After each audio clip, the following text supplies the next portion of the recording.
welcome to a brand new episode of Wrestling with Siblings. I'm your host, Araceli, and this is my co-host, Armando. Hi guys, I'm Armando, and welcome to Wrestling with Siblings. So today we're going to be talking about Raw, 9/17/18 in Dallas, Texas. Again, the show starts off with Braun Strowman and Roman Reigns. I'll sum it up. They basically come out and they start talking about the Hell in a Cell main event, where Brock Lesnar shows up and just completely destroy them, and Braun Strowman is completely confident that if Brock Lesnar wouldn't have came out, he would have came out victorious. And then Paul Heyman comes out, and he pretty much explains why Brock Lesnar came out, and he pretty much said that at the Crown Jewels pay-per-view in Saudi Arabia, November 2nd, I believe they said, there's going to be a triple threat for the Universal Championship. Now, personally, in my opinion, I don't see Brock Lesnar winning it. I don't. Me neither. I think his time in the WWE is done for now. Maybe once he's done with UFC, maybe he might come back, maybe not. But like you said, I don't see him as champion either. And like I did say on our podcast about Hell in a Cell, he can show up whenever he wants and do whatever he wants, and people will like him because he's not a champion now. You know, he can be a part-timer for all I care. Show up, kick some butt, and continue on about it. Yeah, because mainly everybody's concern was that he never showed up. He never defended the title. Now that Roman has the title, it's there. It could get defended anytime, anywhere. So really, Brock Lesnar really doesn't matter as much anymore because, like you said, he can show up whenever he wants. And he's going to continue to sell tickets and stuff, and he's going to continue to bring in a crowd. So at the end of the day, that's all that matters. Yeah, and then another thing to piggyback on that, Baron Corbin, he's acting general manager. He decided to put himself in a match against Roman Reigns, but not just a regular match. It was a title match that he put himself into. Abuse of power? Pretty much, but I mean, he is the acting general manager, which means he can do what he wants, but that kind of is abusing his power because he just kind of threw a match in together. You know what I mean? Alright, let's get into the first match of the night, which was Dean Ambrose versus Drew McIntyre. A very, very physical match, and Dean comes out strong, like always. I like his new moveset that he's added to his repertoire. He does look better than ever. I know we have already said this, but he came back better than ever. And I did read somewhere that he almost died because his shoulder, shrunk. It was just crazy to me to see how well he's doing now and that, he's still here. And McIntyre, man, the athleticism of that guy. Yeah. He is main event worthy right there. And then you could also tell that they're both fighting to see it's going to sound kind of weird, but who's the craziest one out of both of them, because you have the lunatic and you have the psychopath. Which, along the lines, kind of means generally about the same thing. Yeah. And then you also have you could also tell that they really don't like each other. So, I mean, the match was awesome. Again, the athleticism of both guys. Ziggler and Seth Rollins were not ringside because of what happened at the Hell in a Cell, where they fell off right into the announce table. So that's basically why they weren't out there. But regardless, they didn't need them out there. The match delivered. It was great. It was fantastic. Another thing too, McIntyre was very impressive. He dominated 75% of the match. And with a man his size and with the athleticism he's been showing in the type of matches that he's been having, I'm not surprised. You know what I mean? And it's nothing against Dean Ambrose because we all know Dean Ambrose is great. But McIntyre is at a level right now where he is a top guy. You know what I mean? And you might see him just in the title picture, but that's not just what he is. He is way more than that, and he can perform at an elite level for being the type of superstar that he is. And then Dean Ambrose made one mistake that cost him the match. He jumped off the top rope onto the floor, and McIntyre was able to scoot out of the way. And once he comes into the ring, McIntyre hits him with the Claymore and gets the pinfall victory. So that was pretty much how that match ended. Again, the match was pretty good. I was very impressed from both sides. Both superstars were able to deliver at an elite level. So that's it for that match. Let's get into Corbin abusing power again. We all know Seth Rollins wasn't 100% to compete. And what does Baron Corbin do, or, corporate Corbin do? He puts Seth Rollins in a match for the Intercontinental Championship. Well, he's defending his Intercontinental Championship against Dolph Ziggler. Yeah, because it all started off with Corbin convinced Dolph Ziggler to get his rematch clause in on Monday Night Raw because Seth Rollins hadn't arrived into the arena. So Corbin convinced Ziggler, and he says, well, if Seth Rollins doesn't show up, he's basically stripped from the title. He's stripped from the title, and eventually he ended up showing up.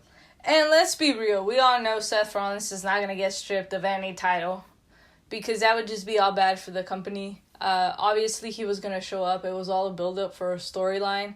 If he does end up losing the championship, it's not going to be because he got stripped. It's because he's actually going to lose it, whether somebody cheats to beat him or whatever.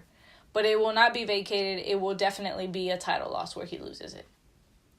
And we'll talk more about this match when it's time. So let's get into Chad Gable versus Victor from the Ascension. Mondo, I'll do the honors in this match. Well, Chad Gable did not come out with the song. As you know, he's been coming out with a Bobby Roode song, and one thing we talked about it on the previous podcast is we think he's trying to steal Bobby Roode's spotlight, and he really doesn't have the experience on singles competition. He's mainly been tag team ever since he came up from NXT. Ever since he came up, I mean, he probably wrestled in the indies or whatever as, in singles. But here in the WWE, he really doesn't have that much of experience. And I feel that Bobby Roode is trying to carry him, and he's excited for that. But I feel he's trying to take his spotlight too much. And don't get us wrong, Chad Gable, he's incredible in the ring. He knows how to perform, and he knows how to get you interested in a match. But, Armando just feels like he's at a point where he's been in so many tag matches ever since he came into the main roster picture that he's kind of rusty when it comes to singles competition matches. But like we said, he's an incredible athlete. He's always having new moves coming out. He's not afraid to showcase what he can do in the ring. He kind of reminds me of, Kurt Angle. He started very impressive, very technical, strong with all the suplexes he does. I mean, that suplex that he does and turns into the bridge suplex, pretty much? Yeah, that one. It's very, very impressive. And Victor, we really haven't seen much from him over in the last couple of months. He's just been kind of lost. I don't think they've had any type of storyline for the Ascension, and now I'm glad they're on TV, even if it's just facing Bobby Roode and Chad Gable. But Victor, he's really good. I like the talent that he has.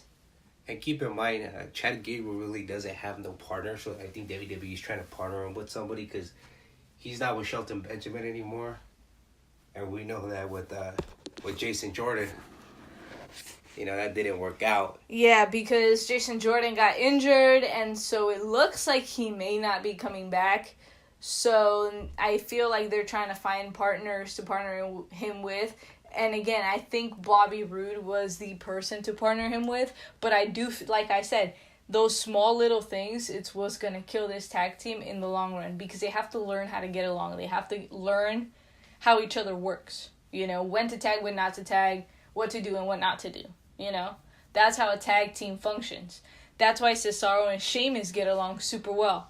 That's why all the other tag team. That's why the New Day gets along super well as well, because they all know each other to the level where you can compete and you can just be like, all right, well, I'm with this person, and you tag them in and exactly, you're confident to know that they're going to carry this match.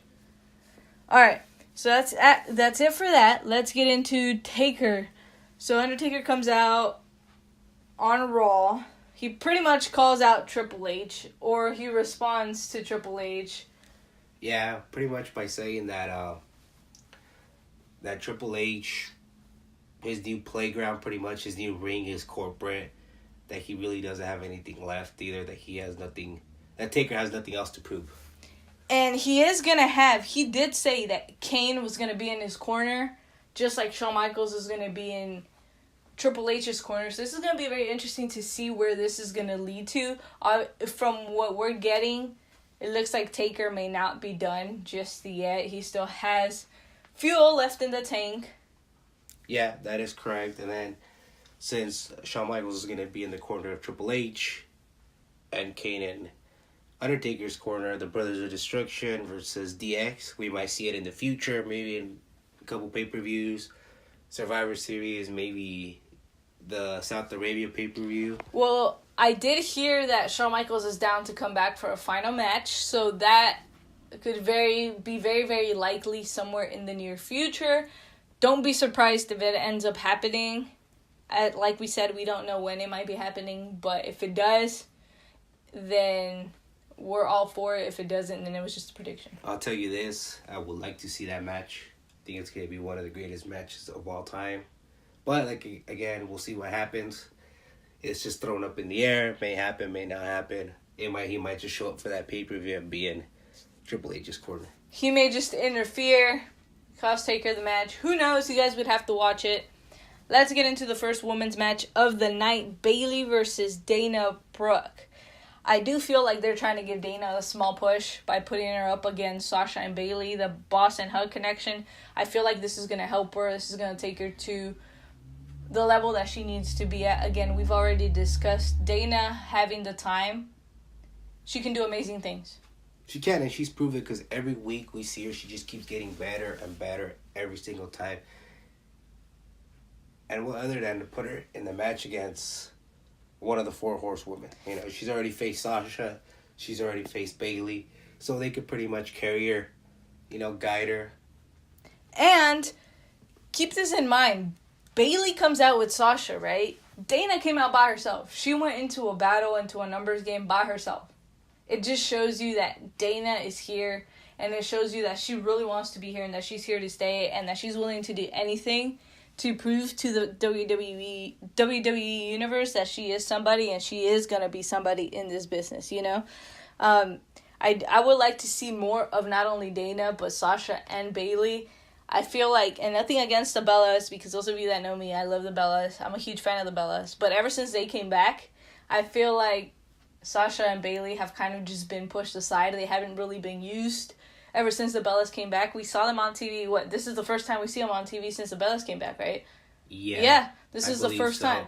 So they were on a roll. They were on TV weekly. They were having matches with the Riot Squad. And now they're having matches with Dana. But it's kind of like, okay, where did their push go, Yeah, because they were on a roll. They were killing it. And like you said, maybe it was because of the return of the Bellas and Ronda being champion now. They're focusing more on those three women.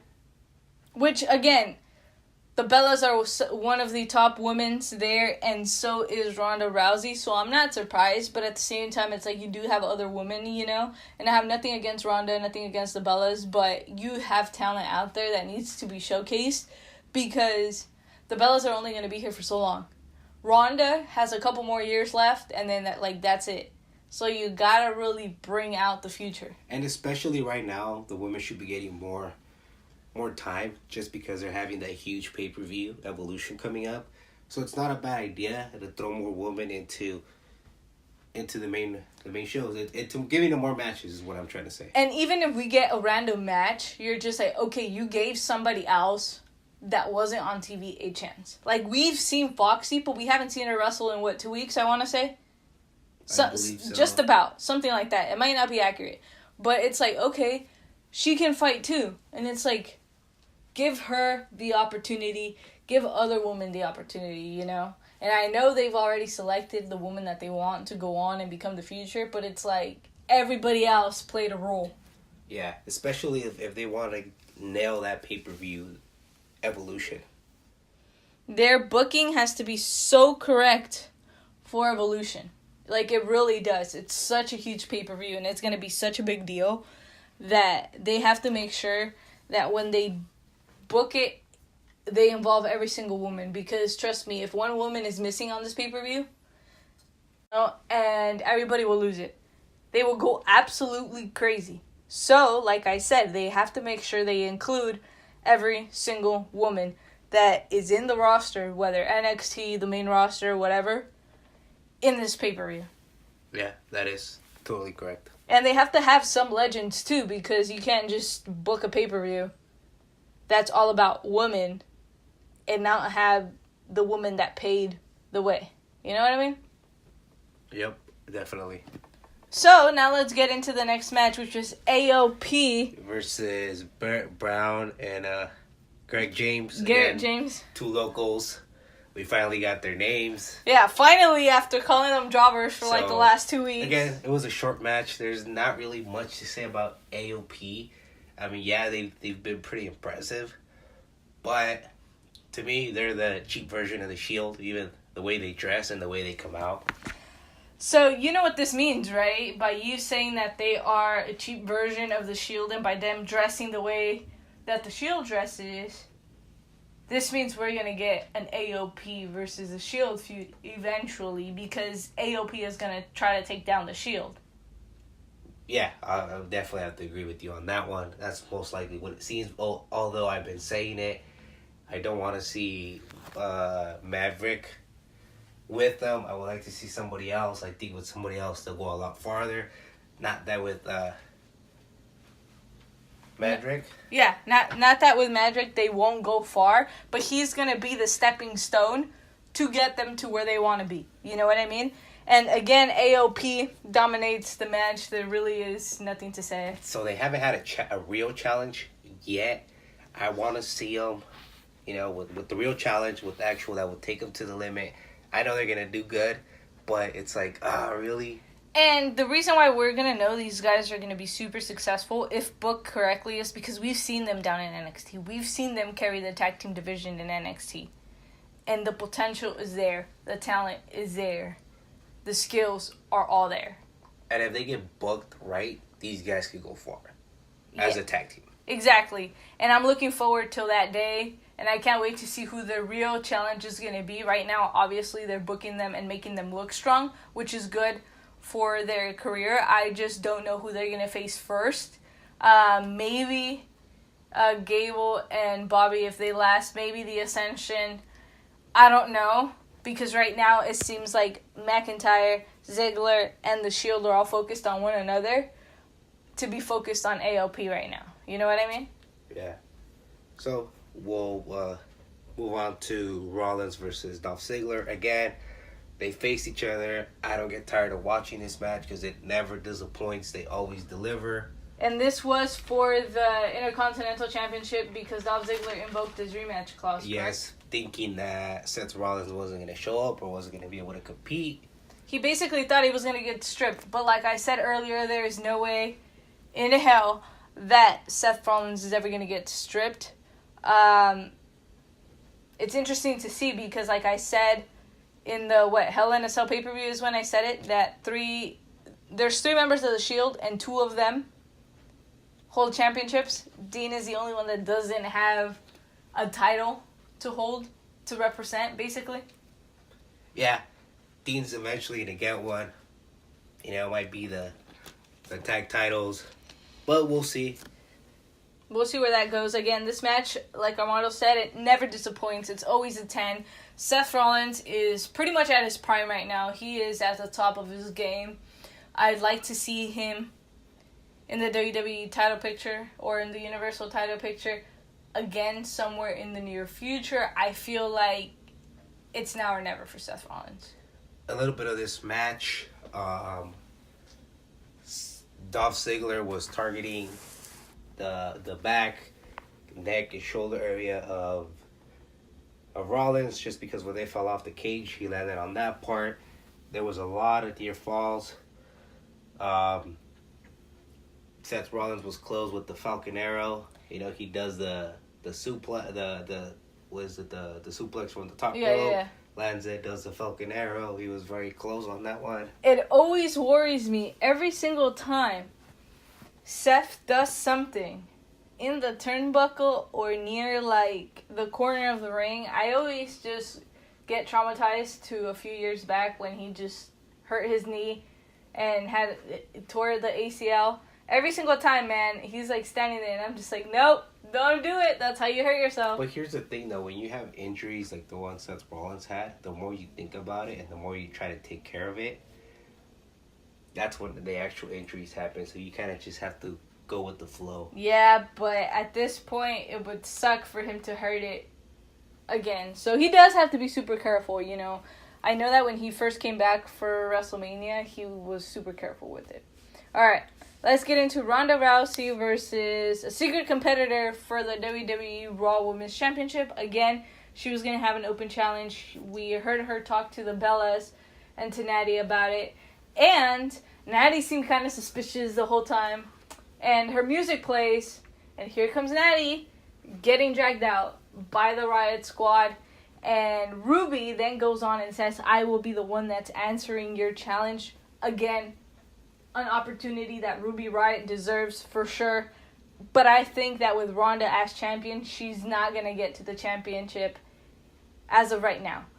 And the Riot Squad then proceeds to take out Ronda Rousey. And then here come the Bella Twins for the save and kind of evened up the odds. Yeah, I was excited to see Ronda versus Ruby. It was something new, something fresh, a great opportunity for Ruby Riott to prove herself against the champion, vice versa with Ronda to prove herself even more. And then eventually the match didn't happen like you said because the Riot Squad attacked the Ronda, and then the Bellas come out and even things out. That was basically it for that. Again, excited to see where they decide to go with Ronda, who her next opponent is going to be.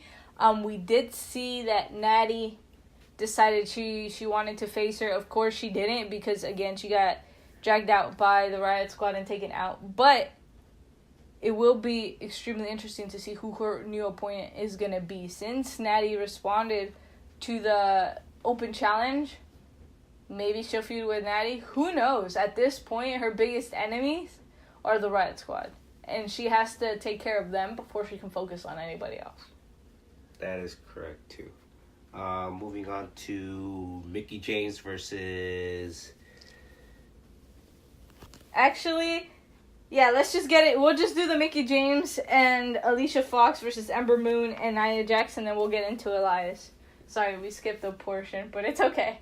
We'll do this one first. Let's finish with the woman, and then we'll do the rest. We're so caught up with the woman right now. Yeah, we're so caught up with the woman. And there's such interesting topics. There's so many ways you can go with them that we'll just finish off the woman and then we'll get into Elias. Okay, Mickie James and Alicia Fox versus Ember Moon and Nia Jax. Nia Jax back on TV, finally. We're excited to see her after her, I believe she was injured. Yeah, I believe she had an injury. I don't remember what she had an injury for, but I do know she was out on an injury. It was also Ember Moon's hometown. She got the biggest pop. Of course, that's, the match, though. Let's get into the match. Overall, pretty good. Yeah, Alicia and Mickie James did a very good job of cutting the ring in half. By that, he basically means that they wouldn't let Ember Moon get to Nia Jax. That's what he means by cutting the ring in half. Just specifying for those of you that don't know. And I always think that's strategic. And see, their mentor is Alexa Bliss. So... you're gonna realize that they're brilliant. They're gonna be brilliant together. They're gonna find ways to win. And obviously, we saw that in this match, by splitting and cutting the ring in half. And then Ember Moon, I feel she needs to get booked better. I think she's the new talent that everybody has to keep their eyes on. It's just because she's been so impressive so far from what I've seen. See, here's the thing. Ronda can face all these women, right? But as of right now, we know Ronda's not going to lose the championship anytime soon. So I feel like once Raw has a new champion, a whole bunch of new opportunities will open for a bunch of new women. And I'm not saying Ronda is putting the women's division down because she can go on and face everybody on the roster, right? She'll give everybody the opportunity, knowing Ronda. But it's just pretty obvious that they're not going to beat her. You know what I mean? So at this point, I'd rather see them all in small feuds. And then as soon as Ronda loses the championship, have everybody just go after it, and have a showcase of different talents. Definitely. All right. I agree with you on that. Let's go back to the match before that, which was Elias versus Bobby Lashley. Again, Elias always getting interrupted. Yeah, never could finish a song, even though I think he's the best star of the roster right now. Needs more time. The matches he's had have been super impressive. He obviously knows how to engage with the crowd. He knows how to get the crowd into something, and he is so over. Like, it's insane. The fact that he can go out there and people would just start chanting his name like crazy and chanting his chant without him even trying. He could just be sitting there. It's absolutely incredible. And I feel like right now is the time to give him a small caliber title. He kind of reminds me a little bit of The Miz just because he's great on the mic. On the mic. He's a little cocky at times. And so far what he's done, he's proved himself in the ring in all the matches he's had. And I want to see him in the Intercontinental title picture. Like, I feel like now is the time. 1, he's super over. 2, he's selling the merchandise that he has to sell. People are behind him. And he's really talented. Like, he can wrestle. He will be the champion that we need. Nothing against Seth Rollins. But now let's get into the main event. Baron Corbin versus Roman Reigns for the Universal Championship. Again, Corbin using his power to set a championship match for himself.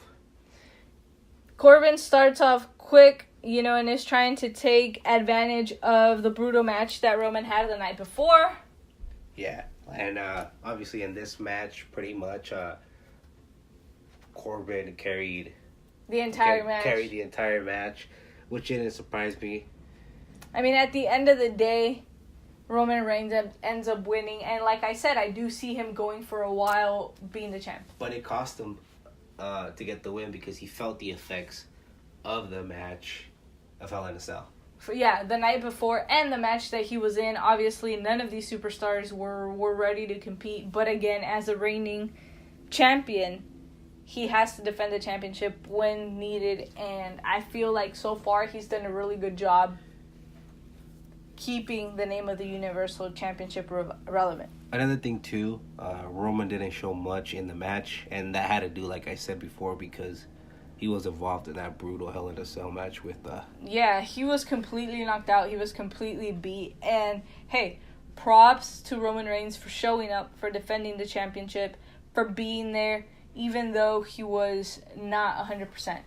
Yeah, and then eventually what ended up happening was Corbin couldn't beat him. So he got frustrated, hit him with the chair, got disqualified, and then ended up restarting the match and made it a no disqualification match. And again, he's using things to his advantage to try to benefit from everything. It's gonna be interesting to see when Kurt Angle comes back, if he ever comes back. I'm pretty sure he will, but I hope Kurt is enjoying his vacation. That's pretty much it for Raw. We'll get into SmackDown right about now. Miz opens up the show. He basically comes out with Miz TV, and he says he has an important announcement. His important announcement is that he will be facing Daniel Bryan at the Super Showdown. Don't quote me on that. And the winner of that match will receive a number 1 contendership match for the WWE Championship against AJ Styles or whoever the champion is at that time. Because it could always be Samoa Joe. But that was his announcement. Then his special guest on Miz TV is Maurice. And they basically come out and they call out Daniel Bryan. Yeah, and then Maurice says that she's better than Brie Bella. Maurice she said that it was her last night on SmackDown because she wasn't going to wrestle anymore, to focus more on being a mother. And then, Daniel Bryan comes out, and then this is when it gets crazy, guys. This is when it gets crazy. Yeah, so he gets into it with The Miz, and then as they're getting into it, Daniel Bryan accidentally pushes The Miz into Maurice, knocks her down. They both stop, and The Miz obviously concerned about his wife. But here's a surprising thing: Daniel Bryan was also concerned because he didn't mean to. Well, yeah, he's one of those people where he felt super bad because he thought he had hit a girl, and he was checking up on Maurice, and Maurice was gonna be brought out on a stretcher, but then it turns out it was all part of the Miz's plan. Again, he is genius. He always is a step ahead. And then Maurice stands on the backside of the ropes, and then she starts just laughing, and then Miz is going for the skull crushing finale, and Daniel Bryan counters it, and then they celebrate. But he celebrates. But again, The Miz is always a step ahead at the Super Showdown. I do feel like The Miz is going to be victorious. Again, Daniel Bryan has yet to beat him. And it's going to be very interesting to see how he's going to beat him and when he's going to beat him. Yeah, and again, this feud I think so far has been one of the best ones of the year. It's just so much potential. You could go so far with it. Because it's not only a great feud, but it's also personal between them. And it's already been built for about 8 years. So at this point, extending it longer shouldn't even be an issue, to be honest. Alright, let's get into two of the most talented individuals in SmackDown Live. Kofi Kingston versus Cesaro. New Day versus The Bar at the Showdown. Super Show. Obviously, I'm excited for that one. This match, though, it was very, very good. Obviously, like I just said right now, two of the greatest in-ring performers. Kofi Kingston is part of the New Day, as we know, and he has this adrenaline, this type of athleticism, and I'm telling you, he reminds me of Naomi. Naomi reminds me of him because they're just so, pumped, super ready to go all the time.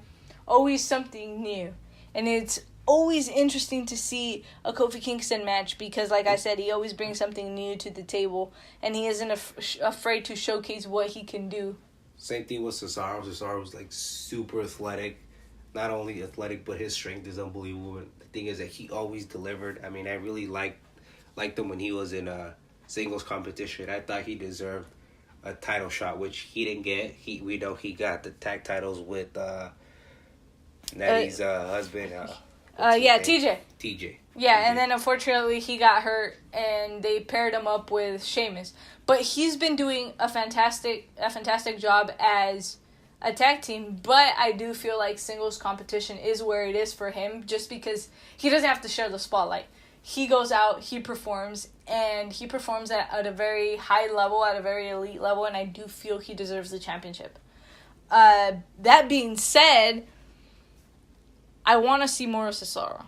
You know what I mean? I know he was off TV for a while because creative didn't have anything for them. And now that he's back, I do want to see more of him. Yeah, and I thought the partnering him up with Sheamus was also a great idea. But at first you were kind of iffy because they didn't like each other. At the end of the day, they ended up working and they found that chemistry. That's very important. And they perform at an incredible level. It's amazing what they can do. And we've seen them as champs already. So they can obviously carry an entire division on their back if they had to. But that's what happens also when you have great tag teams behind you, like the Usos, the New Day, that are just always performing at the top of their game. So that's obviously going to force you to get even better. Yeah, because you want to be able to perform at their level, and you want to be able to, when you have a match against them, you want to be able to show them, hey, it's not just them who's performing, it's us too. Yeah. Like we've seen so many other matches both on Raw and SmackDown, and it's been absolutely incredible. And Kofi, we know he's part of the New Day. He is, I guess, a tag champion. He technically is the tag team champion because him and Xavier are the ones that won the championships in the first place, and then Big E just walks around carrying the title, which, I mean, is brilliant, I guess, because, and I get it, it's a brotherhood type of thing where they share their accomplishments, but even then, it's like, the Big E was not part of that match, and every time I see him, it just makes me laugh, because it is hilarious. Yeah, well, that's where the New Day comes into play. it's all of them. They're all champions, all three of them, not just one. So technically, they could, whoever wants to carry the title or defend the title that night is just because they're a team. It's kind of like the Shield. I know the Shield doesn't do it. If Seth and Dean are champions, then they're gonna defend the title. They don't throw Roman in there, but I just think it's really funny. It's the funniest thing to me because, like, the first week after Kofi and Xavier won the tag titles, he comes out, and I was like, why is he wearing the championship? But, the New Day is comedic. Prop to them. Can't wait to see what else they continue to do. All right, let's get into the disturbing part of the show. Randy Orton is in the production truck, and he's telling one of the production guys, he's like, hey, can you show me those images of Jeff Hardy? And he basically makes him show him the images of him, torturing him with the ear and the face paint and all this other stuff. Come on, that's twisted. Definitely. But not surprised because heel Randy, the Viper, the Legend Killer, we already know he's a little crazy. Yeah, so moving on to the next match, second match of the night, Nakamura versus Rusev for the United States title. Again, Rusev gets a great opportunity. Rusev has been on a roll lately, these past couple days. And Nakamura, glad he's back on TV again. We saw him last week, and he finally got to defend the U.S. Championship, and I feel like Rusev really deserved this opportunity, and I feel like they both competed at the level that the U.S. title should be at. Here's the thing, Rusev's been close, but he's missing that final step. We saw that he was close to winning the tag titles, now the U.S. champion. He's been there, but he hasn't won that big one ever since he lost the United States championship against, I believe it was John Cena, WrestleMania here in the Bay Area. At WrestleMania 31 is the one he's talking about. Here in the Bay Area. Ever since then, his career's gone up and down. He really hasn't had that big push up until now. I do feel like he's ready, and I do feel like they're going to drop a title on him soon. Because that's a given. And I feel like it's his time. And especially the way that makes me feel that way is they added Lana back to him. Like, they brought Lana back. And you've seen it with Miz.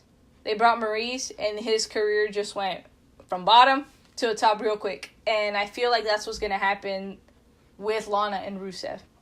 And then for the size of Rusev, I mean, he could do some incredible things. He kind of reminds me a little bit of Umaga, just stocky, super athletic, just a powerhouse. He did dominate Nakamura for most of the match, but again, Nakamura came out victorious. Yeah, but again, in English, cost him the match, distracted him. At the end, he ended up attacking Rusev. And I understand Aiden English, where he's coming from, how he always wants to help out and he wants the best for Rusev.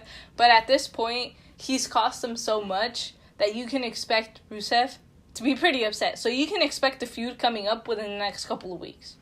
Like, this build-up has been going on for, like, the last couple of weeks. And be prepared, because it's going to happen. Yeah, and it should be a good one. And they're going to probably be together for another week, 2 weeks tops. All right, let's get into two elite superstars, incredible talent, both in and outside of the ring. AJ Styles, the WWE Champion, versus Andrade Cien Almas. Again, let me specify, this is a non-title match. This is a match where Andrade got to prove himself yet again to the WWE Universe, and he's really proven that he deserves an opportunity. I know now may not be the time because he's brand new, he's barely getting started, but he is proving match after match after match that he deserves the opportunity at a top spot. And he's going to get it eventually.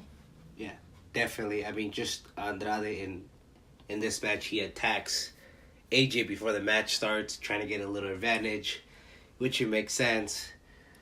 Bell rings and Almas continues attacking him. Almas, again, is always a step ahead of his opponent. always a step ahead. And I think that's part of, Selena being with him and, well, they're not really, really together, but, being his manager and guiding him. I feel like she plays a really, really huge role in his career, as we already know. AJ Styles. Incredible. Yeah, there's not much to say about AJ, because we already know he's good, and you can't really critique him because he does everything so perfectly. He is where every superstar wants to be. Athletically, inside the ring, outside the ring, he is there.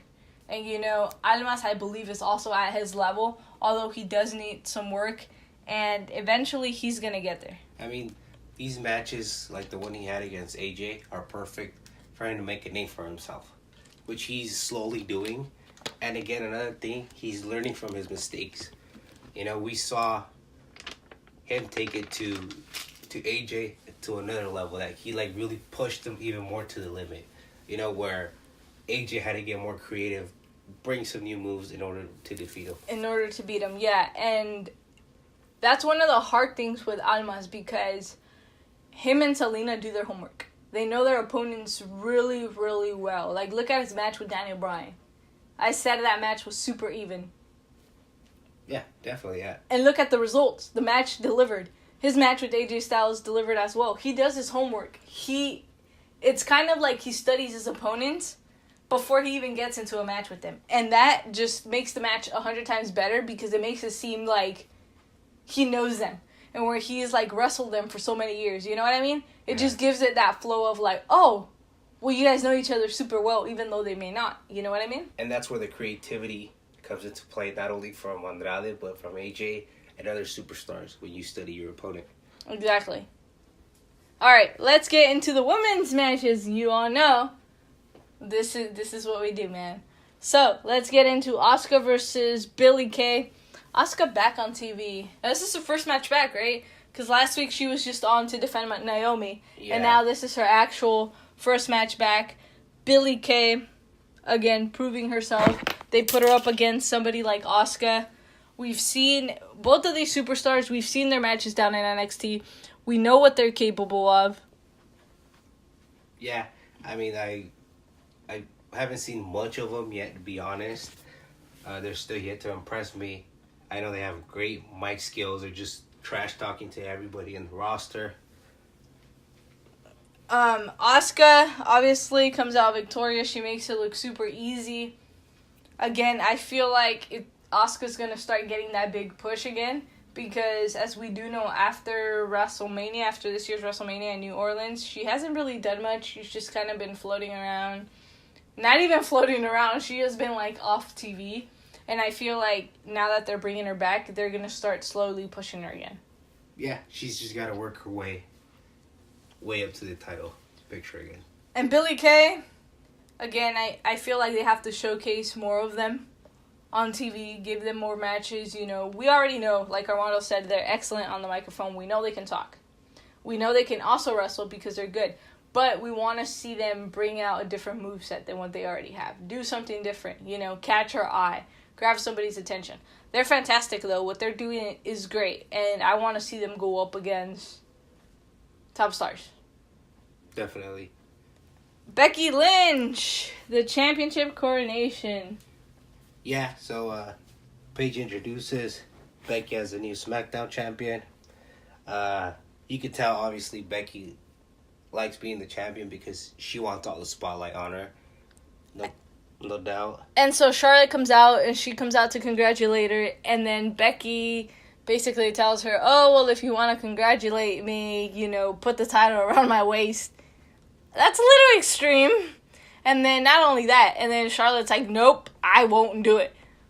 Well, she doesn't tell her like that, but she's basically like, no.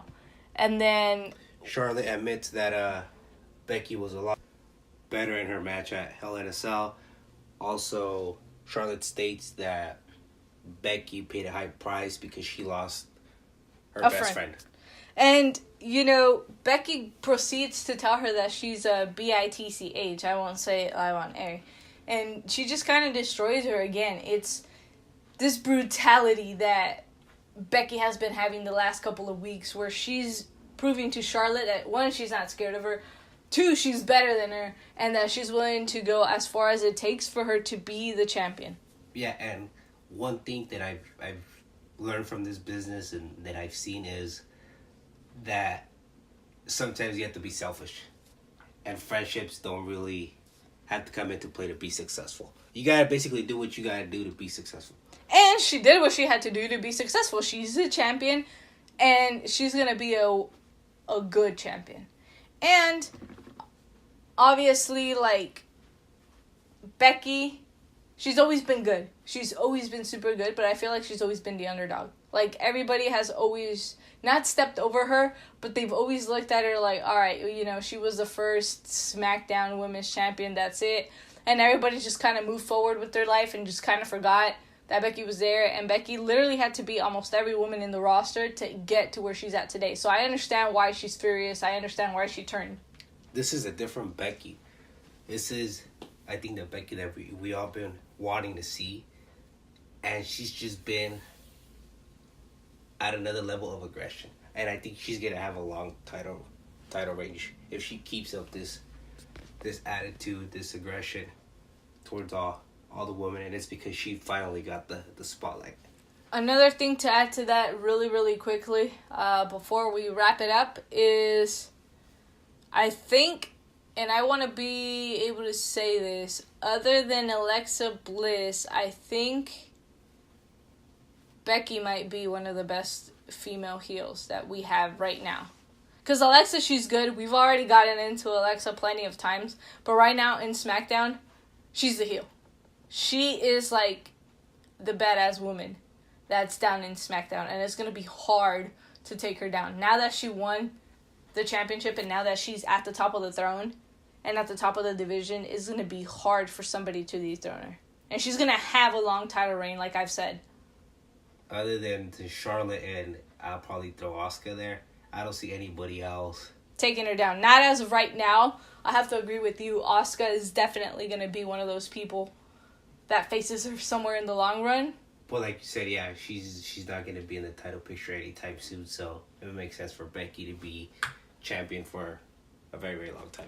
And like I said earlier with Asuka, when we were talking about Asuka versus Billie Kay, I feel like they're starting to push her a little bit, you know, to try to build her for a title opportunity. And all I can say is, Becky, you better be ready for Asuka, because, you know, we know Charlotte was ready for Asuka, but it's going to be very interesting to see where they decide to go. That's all I have on my part. Armando, do you want to add anything? That's all I have. Also, remember to like, comment, share, and subscribe. We're doing this weekly, so expect videos from us. Expect a couple of surprises coming really, really soon. Some new additions to the channel. I'm working on trying to get a new intro out for you guys. So the channel will be rebranded. So stay tuned for all of that. For those of you that don't know what WWS stands for, Armando, can you do us the honors? It stands for Wrestling with Siblings. Join us next week. We'll see you guys here.